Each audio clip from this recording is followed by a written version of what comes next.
दिसंबर की सनसनाती हुई सर्द शाम के लगभग 5 बजे मैं अंबेडकर नगर के मुख्य रेलवे स्टेशन अकबरपुर जंक्शन पर वीडियो शूट कर रहा था जब स्थानीय लोगों से पता चला कि यहां से 45 किलोमीटर दूर 200 साल पुरानी एक रहस्यमय हवेली है जहां सूरज ढलने के बाद कोई नहीं जाता।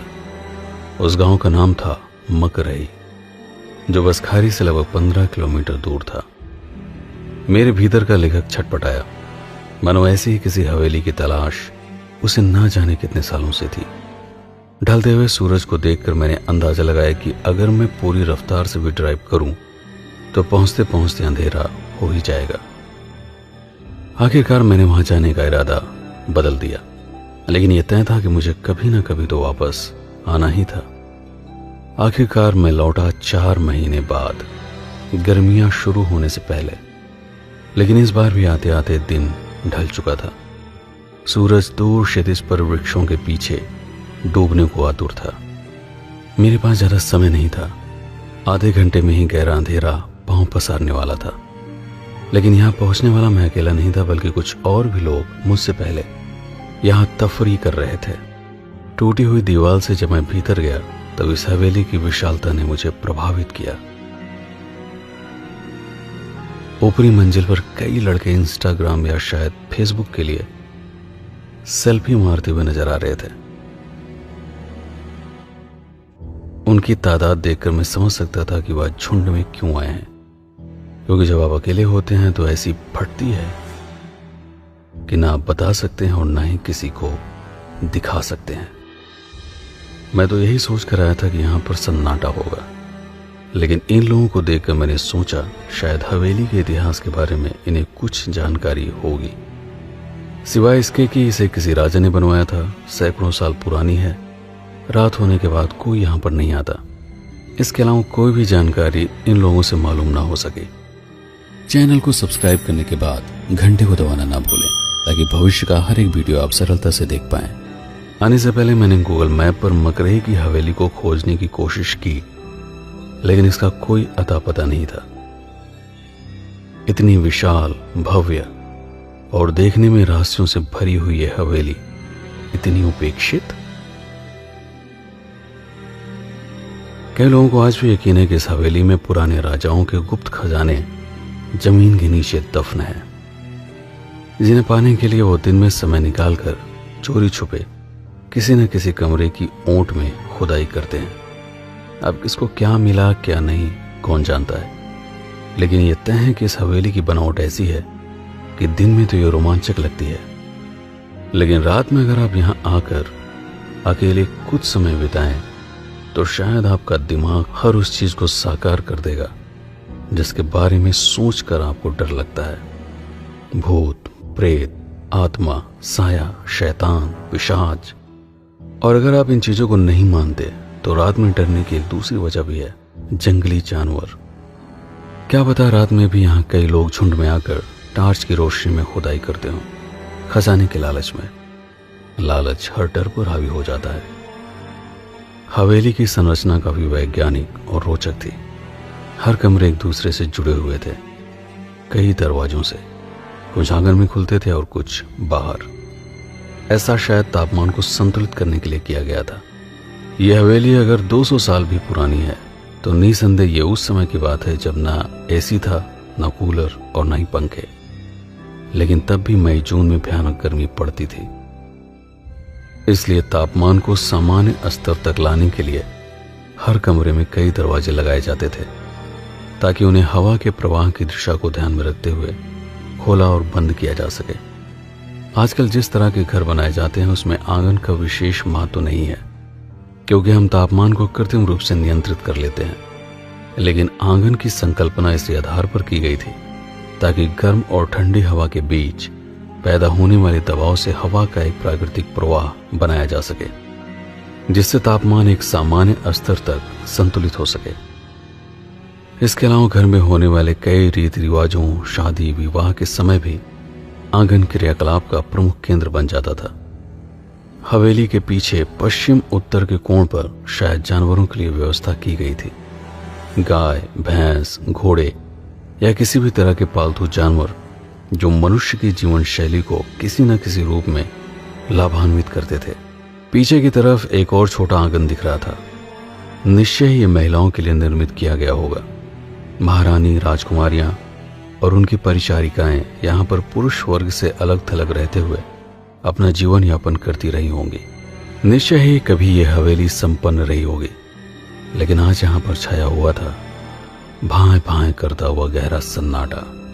विचित्र नीरव था। दरवाजे, सीढ़ियां, गलियां, आंगन, कमरे सभी वीरान थे। ईंट एवं चूना पत्थरों से बनवाई गई इस हवेली के परिसर के बाहर मंदिर का निर्माण किया गया था, जो निश्चय ही एक आदर्शवादी सोच को दर्शाता है, ताकि राजघराने के लोग ही नहीं बल्कि स्थानीय लोग भी मंदिर में जात पात एवं ऊंच नीच की भावनाओं को परे रखकर एक साथ ईश्वर की उपासना कर सके। मंदिर से कुछ ही दूरी पर एक गहरा कुआं था। हवेली को बनाने से पहले पानी की आवश्यकता एवं निर्माण कार्य को सुचारू रूप से चलाने के लिए इसे बनवाया गया होगा। अर्थात यह कुआं इस हवेली से भी अधिक पुराना है। आसपास भैंस चराते हुए कुछ ग्रामीणों ने बताया कि इस हवेली का इतिहास अगर जानना है तो यहां से 2.5 किलोमीटर दूर हंसवर स्टेट जाना होगा। हंसवर की हवेली का मुख्य द्वार जैसे मेरी ही प्रतीक्षा में मौन धारण किए खड़ा था। जब कोई दिखा नहीं तो मैं अकेले ही हवेली के भीतर चल पड़ा।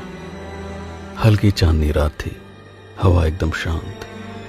हवेली के एक कोने में सफेद टिमटिमाती हुई रोशनी ने मुझे आकर्षित किया। प्रकाश का अर्थ है कि कोई यहां रहता होगा। लकड़ी का एक विशाल नक्काशीदार दरवाजा, लेकिन ताला बंद। मैंने चारों तरफ नजर घुमाकर देखा, किंतु कोई भी नहीं था। ऊपर छत पर विश्राम कर रहे कबूतर शायद एक अजनबी को देखकर घबरा गए। उनके पंखों से निकलने वाली फड़फड़ाहट साफ सुनाई पड़ी। हवेली के दूसरे छोर पर शायद कोई हो। एक साइकिल और ठीक वैसा ही दरवाजा, लेकिन कोई ताला नहीं। किसी के होने के स्पष्ट प्रमाण बिखरे हुए थे। फिर हर तरफ विचित्र नीरवता क्यों? निराश होकर जब मैं हवेली से बाहर निकला तो कुछ लोगों से मुलाकात हुई, जिसका समापन हुआ हवेली के वर्तमान मालिक ठाकुर राघवेंद्र बहादुर सिंह और महेश्वर सिंह के एक संक्षिप्त इंटरव्यू के साथ। जहाँ तक हमारी जानकारी है, उसके पहले नहीं बता पाएंगे। माधव प्रसाद सिंह, किशन प्रसाद सिंह 2 सगे भाई थे। अब माधव प्रसाद सिंह से हम लोग हैं, किशन प्रसाद सिंह मकरही वाले। बहुत गहरा इतिहास तो नहीं पता चला, लेकिन यह स्पष्ट था कि हंसवर और मकरही 6-7 पीढ़ियों पहले एक ही परिवार की 2 भिन्न शाखाएं थी। बाकी का इतिहास खोजने के लिए मुझे फैजाबाद गजेटियर अर्थात राजपत्र का अवलोकन करना पड़ा। बिखरे हुए इतिहास के टुकड़ों को जोड़ने पर जिस संग्रहित सूचना का जन्म हुआ वह कुछ ऐसा है। भारत का पहला मुगल शासक था बाबर। 1526 से लेकर 1530 तक यानी अपने 4 साल के शासन काल में अवध राज्य पर जीत हासिल करने के लिए उसने जिसे अपना सेनापति बनाया वह था मीर बांकी।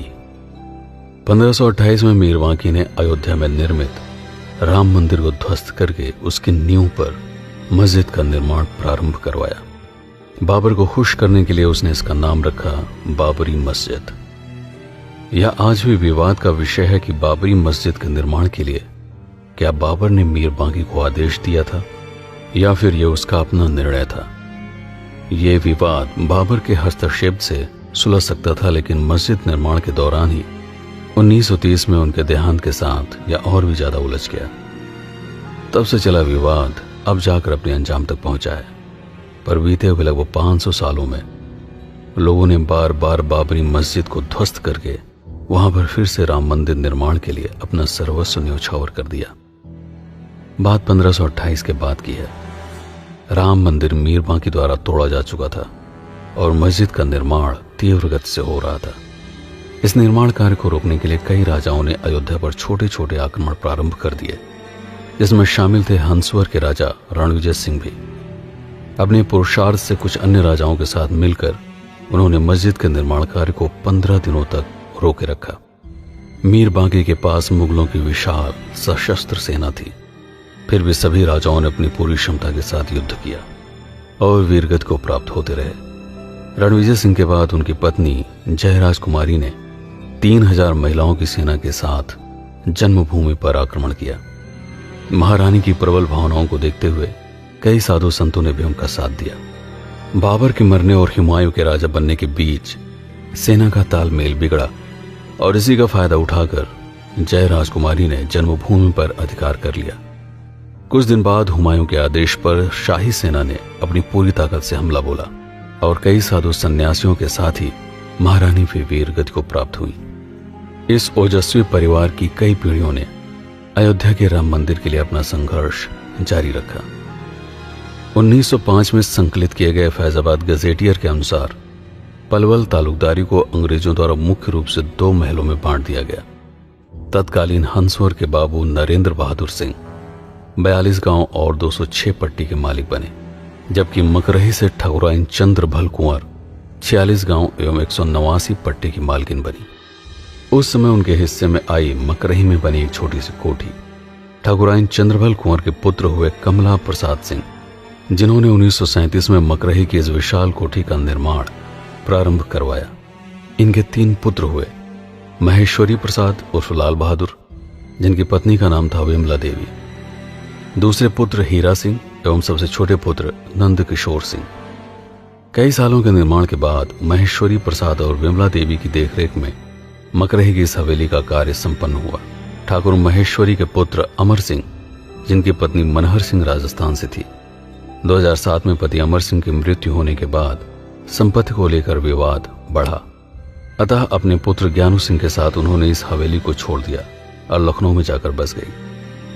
ठाकुर राजपूतों का इतिहास जानकर निश्चय ही गर्व की अनुभूति होती है।